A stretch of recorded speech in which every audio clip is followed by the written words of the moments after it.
إنه من سليمان إنه من سليمان إنه بسم الله الرحمن الرحيم.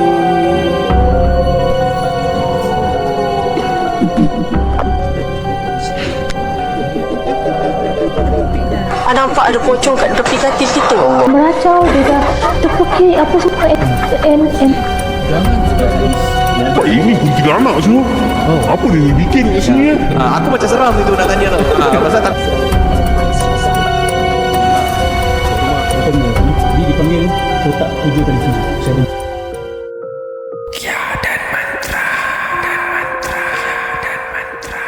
Assalamualaikum para pendengar, selamat datang ke rancangan podcast Ruqyah dan Mantra. Dan episod ini ditajakan oleh Sate Boy, sate yang terlaris di Singapura. Dan kalau anda ingin merasakan sate yang sedap, yang nombor 1 yang di Singapura, anda boleh gunakan promo kod di bawah ini untuk beli sate anda untuk mendapatkan 10% discount. Dan kita bertiga will vouch for it yang sate ini amat-amat sedap. Betul tak, Kai? Betul sekali. Perbual pasal sate ni, orang pakai susuk, dia tak boleh makan sate Siapa yang pakai susuk, jangan makan sate. Nanti sate jatuh. Masya Allah. Enjoy the show.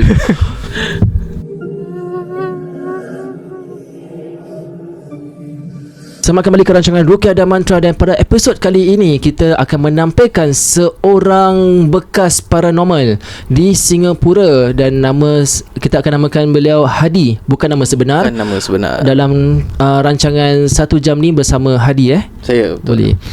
Saya betul Saya betul, insyaAllah. Okey Hadi, kita tanpa buang masa, kita akan kenalkan Hadi. Assalamualaikum Di. Waalaikumsalam warahmatullahi taala wabarakatuh. Okey, dekat sikit mic. Okay. Dekat sikit. Okey, alright. Waalaikumsalam. Terima kasih Di datang ke studio kita yang masya-Allah ni, yang kecil ni.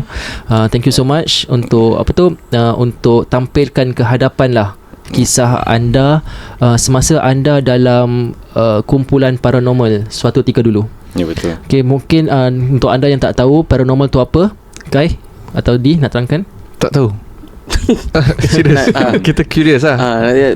Kita tahu yang ada pergi tempat-tempat macam tempat kosong-kosong, ke hutan, ke bangunan. Itu yang kita tahu lah. Nak cari hantu lah tu. Betul. Itu yang kita tahu. Setahu aku kira paranormal ni ada yang cakap night walk, ada yang nak cari hantu, nak cari jin kan. Itulah paranormal. Itu yang kita tahulah, yang kita faham. Aku pun punya fahaman macam itu juga.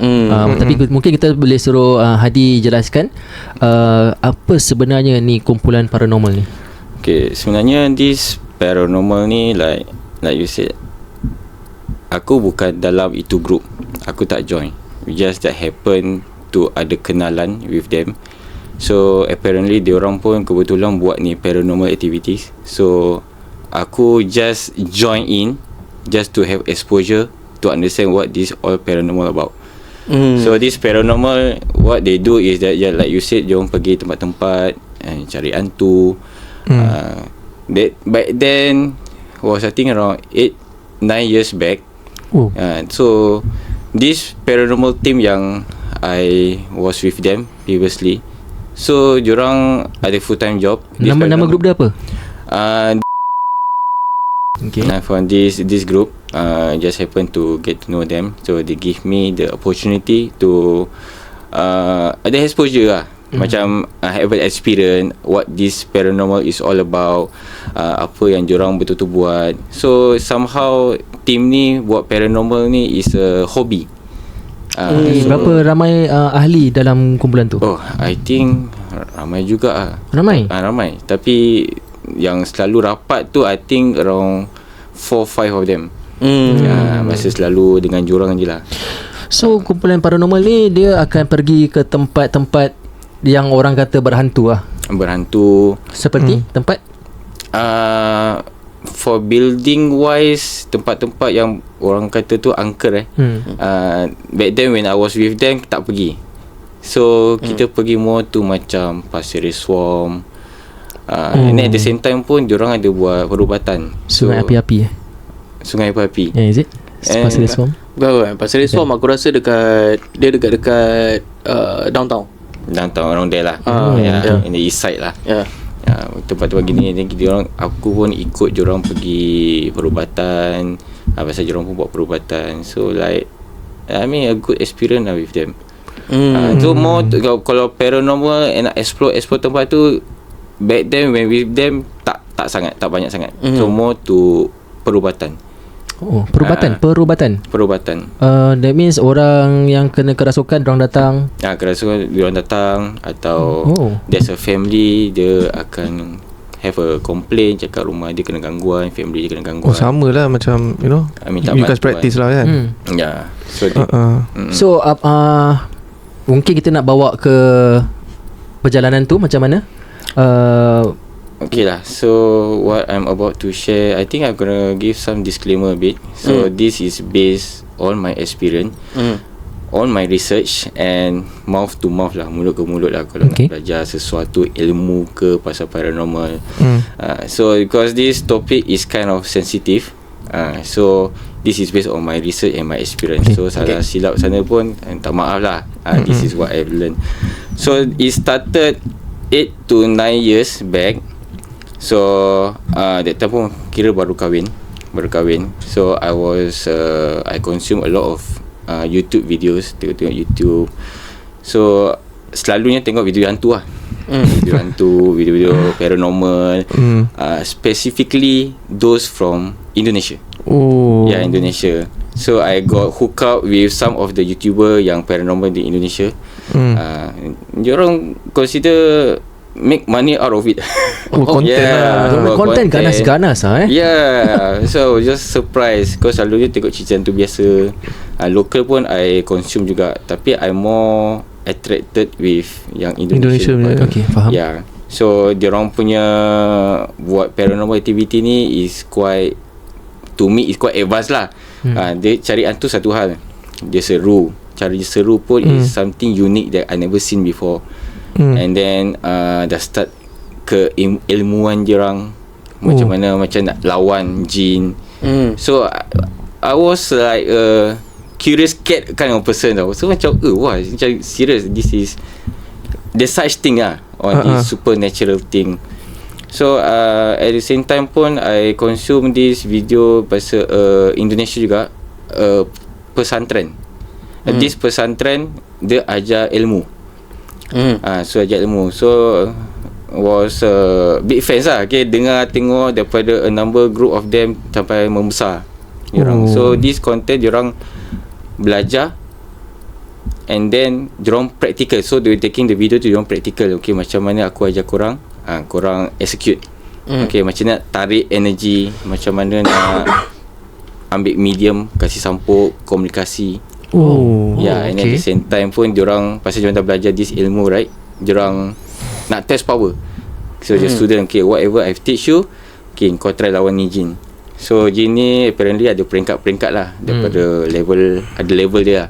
So bila level tahap, diorang punya kepala besar lah, general lah. General diorang. So budak-budak yang pesantren tu tak boleh lawan, dia akan panggil guru diorang. Yang 4 guru je masuk tu, I was like so interest, so betul-betul. Ini Kang Bustami ke apa tu ke? Bukan Bukan. Boleh share siapa? Dia punya YouTube je is Jejak Paranormal Tulang Bawang. Okay. Itu member aku tu. Bukan. So bila from a viewer, I tengok ni kind of paranormal, kind of supernatural thing, it comes to the point whereby I want to see it myself. Nak buat lah, nak merasakan experience buat tu. At that time tu initially tak juga, I just nak experience depan mata. Kau macam skeptical lah, ni betul tak betul ni benda ni. Okay, faham. Curious. So that interest is start to build up. So I did my own research. Internet juga, internet. Nak kata dulu tu jahil tak jugalah. So ada sikit-sikit apa tu, what do you call it, agama lah, yang jin nak belajar syirik. So I don't want to be involved in jin, syirik and stuff. So I want to learn yang tak involve jin, macam pendamping ke kodam tak nak. So I want to try belajar. So online, just Google. So I found some based on my research, macam-macam lah, ilmu laduni, ilmu hikmah, ada yang dulu apa tu, what do you call it, Lam Jalalah. Lam Jalalah punya ni. So there's a lot lah. There's a lot. So ilmu ni semua kau belajar tu online lah? Tak ada buku Okay, aku bukan belajar. Aku just want to read through what kind of ilmu, what type of ilmu yang ada yang kat luar sana, yang exist lah. And what kind of ilmu yang tak involve jin atau kodam. Okay, so bila yang this paranormalnya group ni, macam mana kau macam mana kau boleh involve, yang apa yang diorang buat, diorang punya, tadi kau cakap diorang lawan jin ke? Yang the one that I consume in the YouTube, or the team that I join? The team that you join. The team I join. Oh, diorang it all started when my first daughter kena gangguan. So was in a desperate situation pasal dia that time was berapa bulan. Keep on nangis tu, macam siapa boleh tolong so I tried many things lah. Azan, aku rasa bilik tu pun dah macam garam, aku campak kiri kanan semua dia dekat lada hitam. So Facebook, I went to Facebook, cari. So I came across this group because dia punya video, okay, kau buat paranormal. So ada video juga, I think they just posted macam perubatan. So I never think much, DM jorang. So they agree to come down. They come down. I think a few of them datang, dia orang buat perubatan lah. Okay, anak kau kena kacau, kat rumah kau ni ada genderuwo. Apa tu? Oh, dia orang yang cakap lah. Dia orang yang cakap. Okay. Ni lepas diorang buat diorang punya testing ke, datang tu diorang datang kat luar, kat the doorstep, Assalamualaikum, buka pintu, rumah kau aku dapat rasakan ada genderuwo. Tu pasal jenis jin lah. Genderuwo is some kind of makhluk jin lah. Makhluk jin yang berbulu. Dia macam monyet lah, macam mawas. Kayak Indonesian punya. Nanti aku google lah mawas tu. Mawas yang berbulu-bulu. Okay. Macam monyet. Bela-bela banyak. So they also mention that okay, when this thing yang hantu ni, jin ni, genderuwo, it always come in pairs. Dia dengan kakak. Okay. When there's a genderuwo, it's always a kakak. Pontianak. Pontianak. Pontianak. So dia kata okay, kat dalam bilik ni ada genderuwo, yang kakak ni kat corner-corner ni semua. Berapa orang yang datang tu rumah kau? I think around 4, 5. Diorang pakai macam adakah diorang pakai dress? How they dress? They dress not normally. Normal lah. Brother punya. Bro punya. Bro punya. Itu apparently happen during that time when berbual dengan diorang tengah lepak. Okay, they have free time, diorang drop by. So drop by tu lama juga. From the time I DM malam, I think around 8, 9 plus, 2 pagi baru sampai. Okay. So you know when this thing happen to your child, your family, tak kisahlah, lain semua dah tidur, I just waited lah. When I waited tu, I was sitting alone in the dining table. So I just observe the house. Is any activity yang happening. Saya geram kan, you know, when this thing happen to your family. Daripada rasa takut, tak rasa takut. Yalah, rasa geram sangat kan. Faham. So they came down. So diorang tengok rumah. Only that is I was amazed the method of their perubatan tu is somehow another dia sama dengan the YouTube video yang aku selalu tengok. Which is macam mana tu dia kan dia few of them kan. Satu orang tu duduk, so he become the medium. Okay. So one of them tarik apa-apa entity ada kat rumah tu, or benda yang gangguan yang anak aku ni, dia masuk ke dalam badan. They start to communicate. Okay. So it's like macam this thing yang aku nak tengok depan-depan ni real lah. So I suka lah. Okay, I'll just listen to them. Diorang communicate. And then dia cakap kenapa kacau anak dia, katakan ada musuh yang hantar. Ada orang tak suka lah. Ya, tak suka. Cara dia berbual tu, suara dia tukar ke? Tukar. Oh, suara tukar. Kotak suara tukar Kotak suara tukar. Yang kena, yang medium tu lelaki lah. Lelaki semua lelaki. Yang datang semua lelaki. So dia ambil satu orang ni untuk jadi yalah, medium lah. Kalau yang tak tahu medium tu apa? Medium tu dia gunakan seseorang tu untuk masukkan makhluk jin tu dalam badan seseorang tu, yang orang tu dinamakan medium. Jadi badan dia jadi tong lah. Badan jadi tong. Badan jadi tong.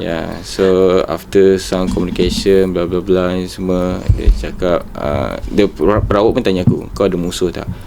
So I keep on thinking, aku musuh dengan siapa Okay that's it. Kan ini permainan jin. Dia nak buat kau pusing je, fikiran kau tak ada, cakap tak ada, kita tak ada. So fast forward, benda tu tak nak keluar. Okay, they doing this method of sembelih. Oh, Okay. Sembelih. Okay. The method lah. When I see, I observe them. So Abdullah benda-benda dia baca, then leher dia, ibu jari dia buat. It's a motion of action of dia sembelih lah. So benda yang orang medium tu dah macam dah suara dah macam kena potong lah. Kena potong, keluar. Dah keluar, dia, perawat tu genggam something tau. Dah potong, dia genggam. He told me that this is the kepala. kau nampak? Aku tak nampak lah. Tak siapa tahu tiba-tiba macam ternampak kan. Oh tak, I wish to lah. Oh, you wish to I wish to. That time was in the peak yang nak nampak, nak belajar, nak experience. But there's one thing they did. Kepala tu, they standby ready satu botol gelas botol. Oh, agak dah. Gelas botol, dia masukkan, dia masukkan kat dalam, dia tutup. Okay, everything all dah settle. Then apa-apa entity yang bailing kat rumah tu, kan dia do the rinsing lah, dia cleansing lah. Dia bersihkan everything. Dah settle. Kita settle, alhamdulillah. Tu duduk kat dining table berbual lah. So I told them about my interest, yang nak belajar ni semua. So dia cakap, okay lah, I give you simple, you never see before, right? Okay, aku tak pernah nampak. Okay, ini bukan nak kasih nampak, but from this bottle aja, kau nampak apa? Cakap tak nampak apa. It's a transparent glass bottle lah. Tak ada air pun lah. Tak ada air pun, just kosong. Okay, dia put it on the table. He asked me to switch off the light. Then you take your handphone, my own handphone, flashlight, you take a few angle, then kau tengok apa kat dalam. Ambil gambar. Nampak? Ambil gambar. Oh. So I took the photo with my phone. Tengok Kika nak nampak legit lah pakai aku punya handphone. Then dah ambil gambar, dah snap. So I try to zoom in. There's one photo, when I zoom in, aku nampak macam asap kat dalam. This is one line of asap. So I thought skeptical lah. Ada gambar dia lagi? I try to find. Okay. Ada ke tak? Kalau ada bilang kita, nanti kita tunjuk kat sini. Okay, insyaAllah. Istilah apa tu? Be short Biru Be short.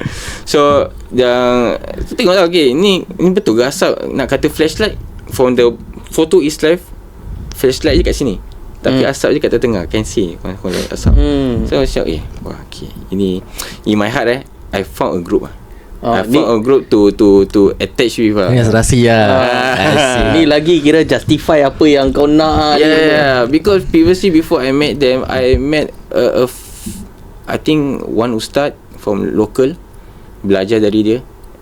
Dia pun ada payment juga. I think like I told you, these people who learn about this spiritual when they have such knowledge dah menjadi lah, they monetize it. Tapi yang grup ni ada minta duit?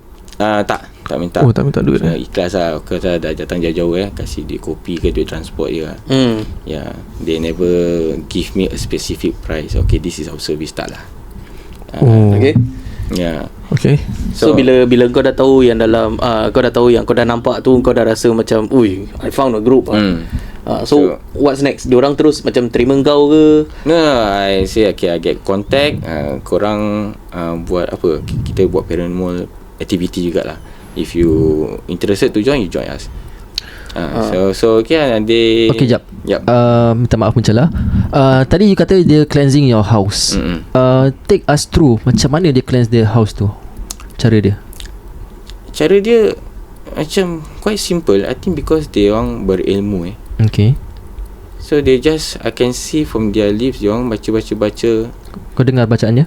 Tak dengar. Okay. While walking around your house. While walking around, okay, there are a few of them, right? Some of them take that area, some of them take this area. You just face one direction. Dia orang baca kamera, baca apa, tangan macam Iron Man gini-gini. Macam ni. Ya, dia tai chi lah. Semua jalan lah. Lepas tu dah tak ada gangguan lagi lah kat rumah? Alhamdulillah tak ada. Alhamdulillah. Okay. So gangguan dia tu macam anak aku dulu, dia nangis kat satu bilik, satu spot dia. So keluar that bilik dia tak nangis. Masuk bilik dia nangis, keluar bilik tak nangis. Anaknya berapa tahun tu? That time was few months. Berapa bulan dia? Berapa bulan je. And you back then? Back then I think Early 20s? mid-20s. Mid-20s. Mid-20s. Yeah. Okay, then after that bila kau dah join this group, lepas tu dorang bawa engkau ke explore lah. Explore. Okay, Ken, sebelum kita lanjutkan untuk nak dengar you punya explore ni, Kai, Kita kasih berapa minit ni untuk kita punya penaja, Satay Boy. jangan tengok mana, tengok.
So, bila dorang bawa engkau pergi ke tempat-tempat ni, ingat tak tempat yang pertama yang kau pergi explore?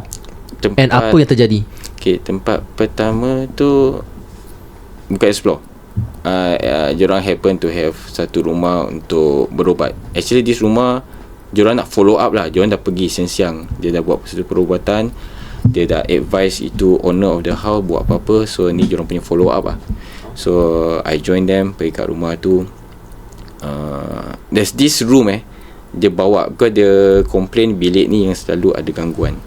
So when I enter that room it's bright light, dia punya lampu bilik dia, but turns out macam very malam, gelap. Okay. So one of them come to me, dia cakap, kau tengok tembok-tembok ni. So I saw a red mark, droplets tu macam darah, merah-merah sampai ke ceiling. Ceiling. So saya, what's this? Dia cakap, ini actually darah. Asal darah dekat sini? Oh, the owner of this house, kita ajar diorang buat some pagar rumah pakai air. Diorang buatkan air lah, diorang baca-baca ke apa. So apparently that owner, dia ranges every corner of the house. So after dia ranges tu, air tu jadi kat tembok-tembok dia nampak darah. Semua dah keluar. Dia menjelma lah darah tu. Dah menjelma darah tu. Okay. So actually before that I follow one of them. Yang this group, there's a few of them. Diorang semua ada belajar some ilmu yang diorang belajar. So different orang individually tu, diorang ada expertise sendiri, and they have sendiri punya guru. So different orang, different kind of ilmu lah. Ilmu. So back then I will follow one of them. One of them, why I choose this guy, because this guy convince me yang aku boleh ajar kau yang tak ada involve penamping, tak ada involve jin. Tak ada involve jin. So dia ada kasih juga amalan juga. So aku buat amalan tu. So when that house, kau boleh bilang kita amalan apa tu? Okay, amalan dia tu not much of the red flag, because I also do one. Oh, kita tak pakai red flag kat sini. Jadi pakai not much of red flag, because apa, I understand, like I said, I faham some basic juga. Tak nak involve jin, syirik. Kalau ada ayat-ayat yang pelik-pelik tiba-tiba ada bahasa Jawa, itu pun I no go. Okay. So this guy, dia kasih ayat tu is ayat Al-Quran. Macam Fatihah, Kursi, 3 kul, and some zikir-zikir. But to perform this amalan ni, dia ada arrangement of the ayat. Quran arrangement, but there's a arrangement. Kau kena baca ni dulu, ni dulu, ni dulu, ni dulu. Okay. And then you can be done anytime, tapi bagus is right after solat fardu. And dia kata is much more mujarab if you buat pagi, macam sebelum subuh ke during subuh, tak kisah, as long je pagi sebelum matahari naik. So the method pun ada juga. Tak nak baca that list of ayat tu, I have to do both palm together like this. Okay. So from his understanding, your left palm kan ada this your palm punya line kan. Betul. So in bahasa Arab 81. this is 81. On the right hand side is 18. So dicantumkan is 99. Betul. So it's like Asmaul Husna lah. 99. So kira kau kira ada somehow Nur Karoma lah. They call it. They call it lah. They call it lah. Jadi nak buat nak kena cantum, then kau baca. Kau tak boleh break the line tu. Connection dia hilang connection lah. So after you done all the bacaan tu, sapukan muka daripada kepala sampai ke kaki, ibu jari, kau gosok. The last before dia punya penutup dia is kena cross macam Wakanda tu. Okay. Ni cross. Okay. And they use, and last tu second last dia buat gini, ada those, I think this method is Lam Jalalah punya method, where you know the infinity punya symbol. Daripada bawah pusing tutup. Oh macam 8 lah. Macam something like that. Nombor 8 8 itulah. So itu kira macam pendinding lah. Pendinding. Itu amalan je. So I keep on do that. So for back to the house yang kita pergi berubat tu, okay, sorry ya. Masa kau pergi rumah tu, kau dah amalkan ni? Dah amalkan. Okay. Okay. Tapi tengah in the progress lah. Baru-baru lagi lah. Okay. So he asked me to do the pagar rumah. So he taught me about the pagar, the tingkap, how to pagar the tingkap. Okay, buat. So like was my first time. Okay lah, aku buat, but I don't see anything lah. Nak buat. Okay, can you kau buat apa? Lah. Okay, kau buat apa? Dia ada jari tunjuk. Okay. So tingkap kan is triangle, square atau rectangle. So is dua ikhlas, al-ikhlas. Qul huwallahu ahad, Allahu samad, lam yalid wa lam yulad, qul huwa kufuwan ahad. Itu penutup dia dengan that logo again. You just point that direction of the tingkap, you just buat logo. Okay. So meaning to say that tingkap is already pagar. Faham. So I don't see anything, I just do the action every style. Can you help to verify whether okay tak? Dia tengok, bro, kuat bro. Oh, okay. Oh, okay. Kau feel, lepas tu kau feel shock lah. I feel shock. I feel more convinced that okay, the power is building up. Okay, meaning apa yang amalkan ni sebelum ni semua okay. Tak mahu ketawa kan. Tak mahu ketawa. Apa, aku tak salahkan orang. Ilmu masing-masing kan. So banyak juga that one of the house, and then to I don't know when I along the way tengah belajar ni ilmu somehow ada macam nak test power lah. Benda ni akan tahu, okay, kau nak belajar ni kan, okay, aku test power. My adik kena sambut. My adik. Okay, bila adik kau kena sampuk tu, kau tahu lah this feeling yang nak test lah? Don't know yet. Okay. Just I receive a call from my mom. Adik kau lain macam lah. Tapi adik ibu tahu yang kau dah belajar? Tak tahu. Because I think I live nearby. Dia tak tahu siapa nak tolong. And you yourself tahu yang kau dah equip dengan amalan-amalan kau. I know that I'm not fully equipped lah. Okay, I learn something, but not try to test on my brother. Okay, datang. And the feeling tu back then bila anak kau kena, and now that adik kau terkena, the feeling is different. I feel more confident.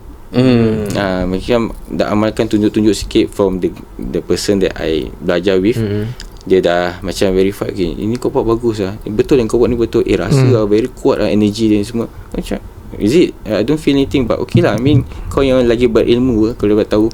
So when it comes to my brother datang, okay, aku confident lah. Okay, aku datang rumah mak lah. Datang, adik was okay. Cuma my mom cakap dia baru balik sekolah, kelas malam. Dia dah macam bukan diri dia, termenung, dan muka dia ada a bit pucat. Lepas tu bila dah that time was waktu isyak ke apa, dia muka azan kat radio dia dah start rasa panas, meracau. Ni kau datang seorang lah? That time tak seorang. Bukan dengan Seorang group kau lah. lah. Tak seorang. Seorang lah bro. Dah Dah confirm. Aku ingatkan panggil group. dah equip di. Dah diijazahkan Yes. Come on. Tengok Okay, teruskan. So that was my first lah. Datang kat rumah tu, adik pun tengah duduk diam-diam. So I sit down by the side. Kau okay? Cakap, dia diam je tapi jangkut kepala lah. So I was taught juga, it's a simple method. Baca Bismillahirrahmanirrahim 21 kali. Okay kan, I usap kepala dia, aku baca 21 kali. Then I follow with the symbol lagi. Dekat pusat dia, badan dia, across the chest lah. Tak nak penutup tu dia suruh jadi.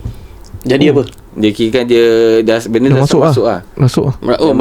Pasal aku kat belakang dia, tengah gosok-gosok, baca 21 kali Bismillahirrahmanirrahim. Aku buat that pagar diri kat diri dia. Sebelum nak penutup dia jadi.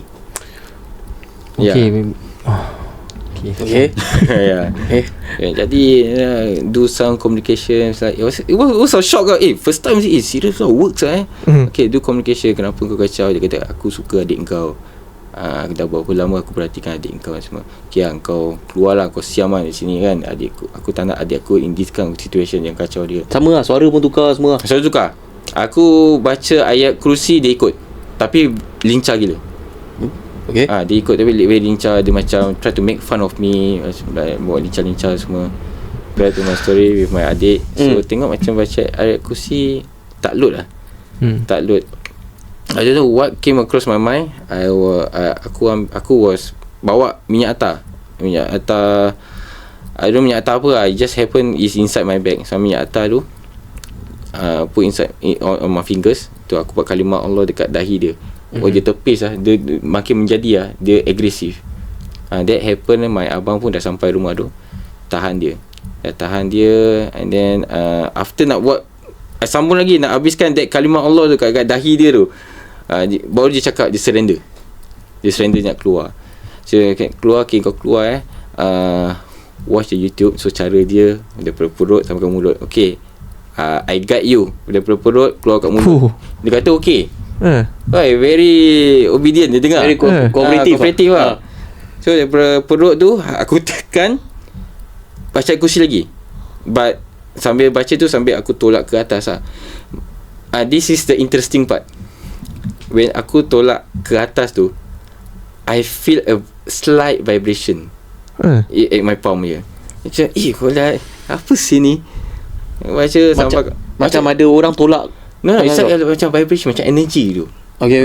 Very, very, very mild lah. But I can feel the difference lah. Bila saya tertarik tu, is it macam body friction ke apa tak? Macam rasa macam menggeletar tu. Okay. Dekat mulut, tarik. Dia pun macam benda dah keluar lah. So aku assume done lah. Okay, dan terus adik aku muntah. Apa yang dia makan sebelum ni semua keluar. Dia keluar. Okay. So that was the part. Ni kau seorang group kau tak ada? Tak ada. So all witness dengan family members keluarga kau lah? Yes, correct. Okay. Maybe kita nak disclaimer sikit pasal cara perubatan cara rawatan ni. This I created my own. Only the starting part yang 21 Bismillah dengan yang pagar diri was taught by someone. Cara perubatan yang taruh kalimah tu I buat sendiri. Tak tahu kenapa nak buat lagi kan. Buat gitu je. Pasal kita kan nanti orang kamera kan. So maybe kita nak disclaimer sikit. Ini pengalaman peribadi Adi. Sendiri. Yang Adi belajar daripada group yang dia join. Tapi after that dia lepas tu kalau nak tahu lebih lanjut kisah saudara Hadi ni, saksikan di bahagian nombor 2 dalam rancangan Ruqyah dan Mantra podcast kali ini. Jangan menghukum.